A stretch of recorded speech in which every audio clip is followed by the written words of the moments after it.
Humane is not a household name, but you can remember with the announcement of the GTP4 powered AI pin.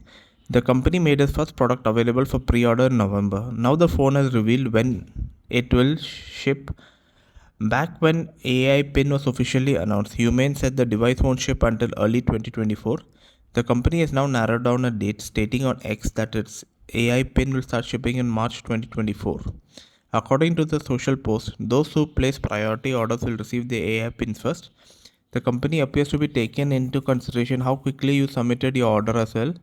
We are shipping all orders in the order they have received based on the date of the purchase. AI Pin is a wearable projector that's powered by an unspecified Snapdragon processor. Instead of using the screen, the device uses on voice cues and a projector that projects information onto the user's hand. Its main feature is AI integration, which allows you to handle actions like voice-based messaging, AI language translation, and more. Its price is very high; it's around $699. You can still pre-order it on its human size. You can it's available in a black color, white color for $799, and Equinox with polished chrome for $799. It's totally not worth the price, and I don't know why will people go for this.